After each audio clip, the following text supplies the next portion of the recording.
వికారాబాద్ జిల్లాలో నకిలీ పత్తి విత్తనాలు విక్రయిస్తే పీడీ యాక్ట్ కింద కేసు నమోదు చేస్తామని జిల్లా కలెక్టర్ సి నారాయణ రెడ్డి హెచ్చరించారు.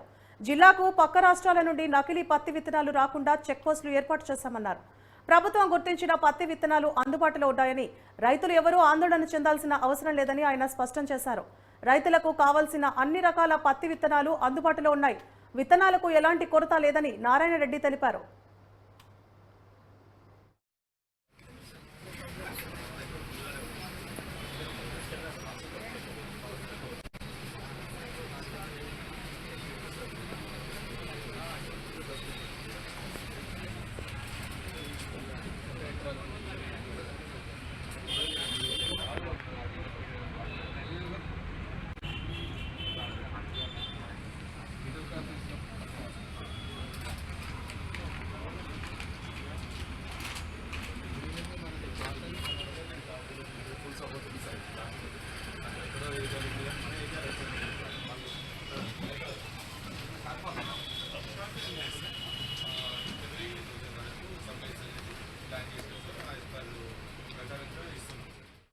తప్పకుండా యంత్రాంగం అంతా కూడా రైతులకు అన్ని రకాల విత్తనాలు కావచ్చు, ఎరువులు కావచ్చు సప్లై చేసే విధంగా ముందుకెళ్తుంది.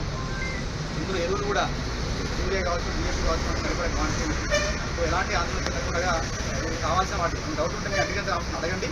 కానీ డౌట్ లేకుండా మీరు మీ వ్యవసాయాన్ని ముందుకు సాగించాలని కోరుతా ఉన్నాను. మన దగ్గర సీడ్ ముఖ్యంగా కాటన్ కావచ్చు, రెడ్ గ్రామ్ కావచ్చు, ప్యాడీ కావచ్చు, ఎలాంటి కొరత లేదు. అన్ని బ్రాండ్లు అందుబాటులో ఉన్నాయి. ఇందులో కూడా ఏ ఒక్క బ్రాండ్ అనేది కరెక్ట్ కాదు. హైబ్రిడ్ వెరైటీ ఏది తీసుకున్నా కూడా దాదాపు సేమ్ ఈల్డ్ ఉంటుంది. అది గమనించండి. నకిలీ విత్తనాల విషయంలో అందరూ కూడా అలర్ట్గా ఉండండి. నకిలీ విత్తనాల విషయంలో ఇప్పటికే జిల్లాలో 6 కేసులు నమోదు చేసి ఉన్నాం. ఇంకా కూడా చాలా క్లోజ్గా మానిటర్ చేస్తూ ఉన్నాం. సో నకిలీ విత్తనాలు అమ్మే వ్యక్తులకు కూడా మీ సందర్భంగా హెచ్చరిస్తూ ఉన్నాం. తప్పకుండా మీరు నకిలీ విత్తనాలుగా ఒకవేళ అమ్మి మాకు ఎవిడెన్స్ దొరికితే మాత్రం పీడీ యాక్ట్ పెట్టడానికి కూడా మేము సిద్ధపడతాం. సో దయచేసి నకిలీ విత్తనాల జోలికి వెళ్ళొద్దు, రైతులను మోసం చేయొద్దు. సో ఇలాంటి ఇన్ఫర్మేషన్ మీకు కానీ రైతులకు కానీ ఇంకెవరికైనా తెలిస్తే కూడా జిల్లా